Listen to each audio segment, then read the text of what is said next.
Oke kawan, hari ini aku mau menjelaskan sedikit karena ada pertanyaan, Mas, bagaimana apakah bisa membuat kolam filter dengan kolam filter dengan fat atau terpal? Bisakah budidaya ikan koi di kolam terpal? Bisakah pembesaran ikan koi di kolam terpal atau perawatan ikan koi di kolam terpal? Jawabannya bisa ya bosku. Oke, bisanya seperti apa, prosesnya seperti apa, sebenarnya kita ini juga sudah melakukannya, tapi lebih jelasnya ayo kita review aja. Oke, langsung kita review aja. Dari ini ya, kan ini namanya kotak apa ya, jedingan lah istilahnya, atau istilahnya wong Blitar jedingan atau kolam utama gitu aja ya, kolam utama. Kalau ini adalah kolam chamber gitu sebenarnya ya. Ini juga semuanya terbuat dari terpal, terbuat dari ya terpal fiber, terpal.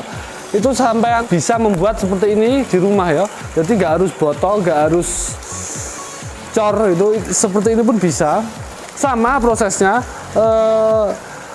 Kesini aja Pak kameramen. Jadi sebenarnya gini, mungkin gini ya.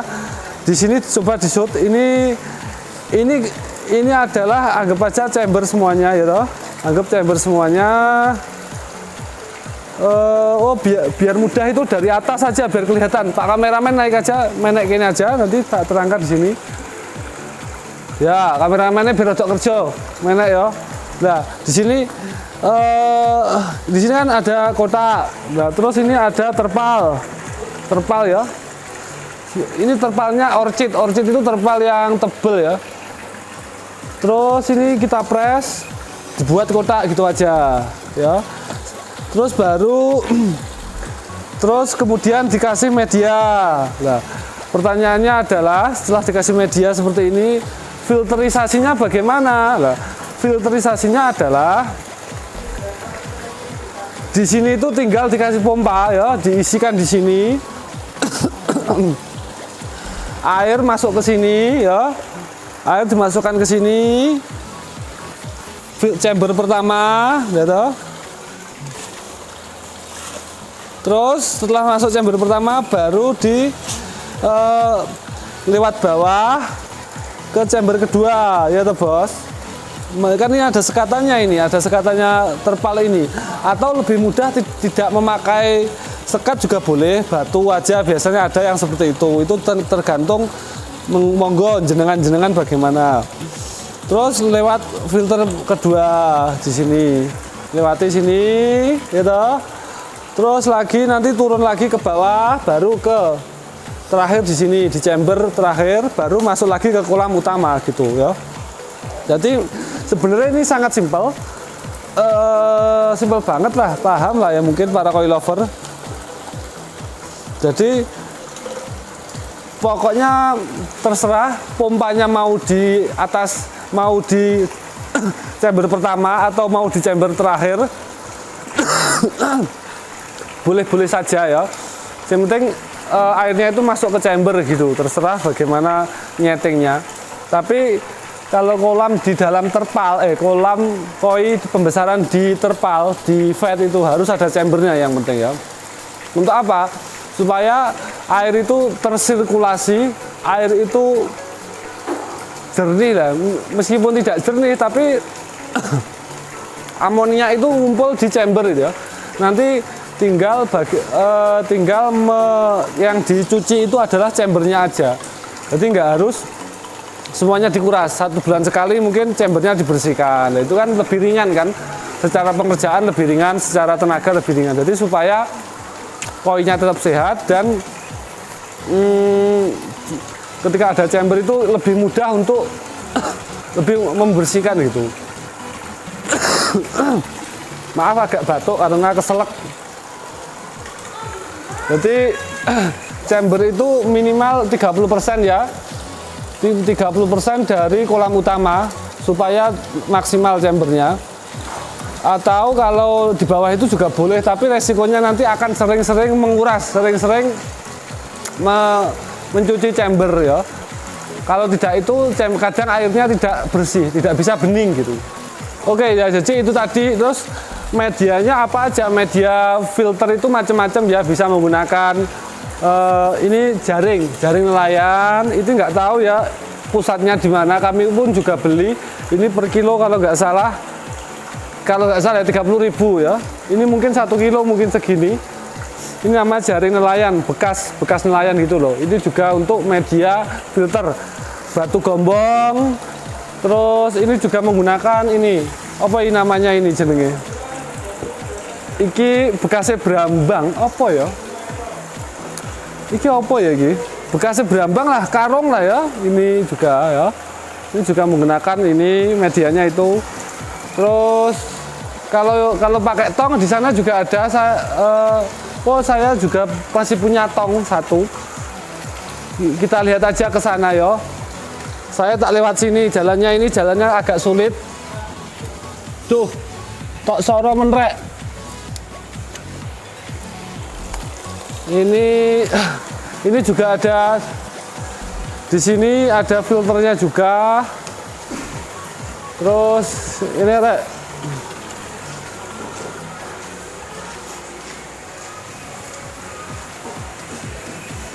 Ini juga kita juga memakai tong dulu. Sekarang juga masih dipakai tapi jarang sih karena di sini ikannya itu ya itu tadi ini bukan untuk budidaya ya sekali lagi karena di sini itu kalau tempat ini khusus penampungan jadi mungkin 2-3 hari pindah ikannya sudah pindah atau sudah di video dan laku bagus. Nah di sini itu tong ini medianya disut aja ke sini medianya apa sistemnya bagaimana ya.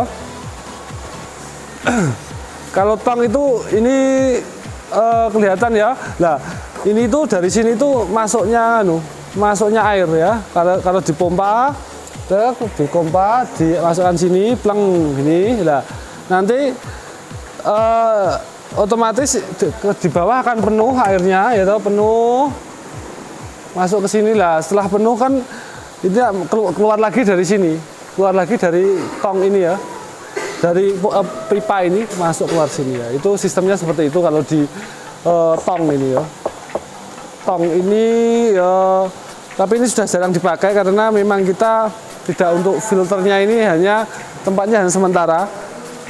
Bukan untuk budidaya di tempat ini ya. Mungkin teman-teman juga jika ingin budidaya koi juga bisa di terpal. Ini medianya batu sama jaring nelayan.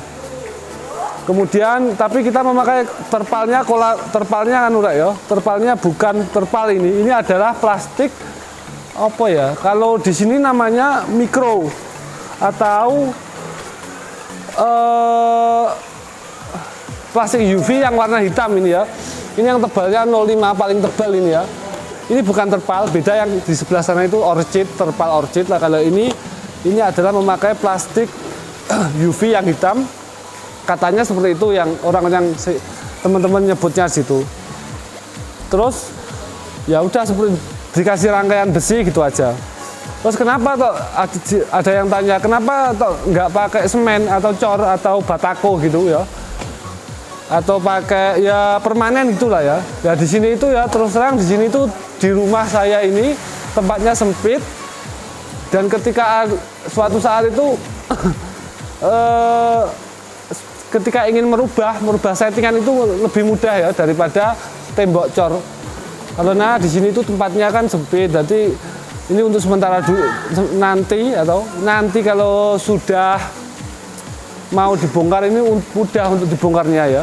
Kalau tempat-tempat seperti ini fat, plastik, besi seperti ini untuk membongkar itu lebih mudah gitu ya. Daripada menggunakan beton atau cor. Kalau cor itu sulit ya. Ya bisa tapi ya lebih sulit itu. Maka dari itu kami menggunakan plastik ini ya. Ini memang suatu saat nanti kita akan gunakan ini tempat akuarium semua. Rencana mungkin seperti itu karena yang untuk kolam penampungan besar atau karantina bawah atau jedingan seperti ini akan dipindah ke Duta Koi 2. Ya di sana nanti akan ada lebih luas tempatnya. Ada sekitar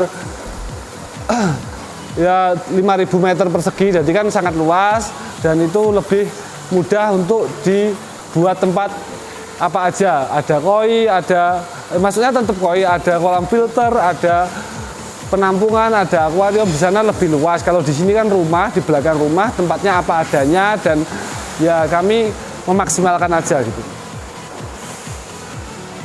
Ini kita memakai pompa kecil kok ya. Ini sebenarnya pompa spek akuarium. Kalau untuk penampungan aja cukup. Ini pompa per jamnya hanya 2000 liter per jam ini. Ini pompa merek York Italia ya. Mereknya York 45 watt. Ini per jam 2500 liter ya.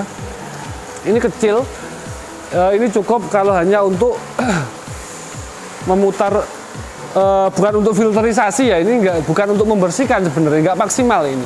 Tapi cukup untuk ada membuat gerojokan seperti ini, membuat ikan itu kalau diberi apa ya, ini tambah oksigen gitu loh, dikasih apa ini namanya, ini pancuran ini akan menambah oksigen dan dia lebih sehat, lebih aktif gitu. Ini nggak perlu pompa yang besar ya, cukup kecil aja pompa akuarium itu. Karena sekali lagi di sini itu bukan untuk budidaya, tapi ini adalah penampungan sementara. Nanti ikan setelah dikarantina akan pindah ke akuarium dan dijual. Oke lah, jadi tadi ya. Jadi karena ini akan dijual setelah bersih dari sini, akan kita pindah untuk dijual di akuarium, di video terus dijual. Ini ikannya kalau di vet ini nggak lama, pasti hanya 2 hari atau 3 hari, setelah itu di akuarium. Terus apalagi? Saya kira seperti itu ya untuk budidaya intinya untuk budidaya di kolam terpal, kolam vet itu sangat mudah, bisa, silahkan. Pokoknya ada chambernya ya, syaratnya itu kalau menurut saya harus ada chamber atau filter supaya ikan itu, kita itu nggak sering-sering ganti air ya, nggak sering-sering nguras gitu. Bisa saja tanpa chamber, tapi itu akan, air itu cepat keruh, cepat amoniaknya naik, dan koi akan biasanya malas makan, dia nggak mau makan, terus akhirnya sakit dan sakit-sakitan gitu. Jadi lebih baik ada chambernya, atau kalau tidak ada chambernya, tidak ada filternya, bisa seminggu sekali dikuras, diganti air 50% atau bagaimana gitu. Itu supaya ikannya tetap sehat. Oke, semoga bermanfaat. Jika ada pertanyaan silahkan komen, jangan lupa subscribe. Semoga bahagia, jangan lupa bahagia, jangan lupa salam koceh. Assalamualaikum warahmatullahi wabarakatuh.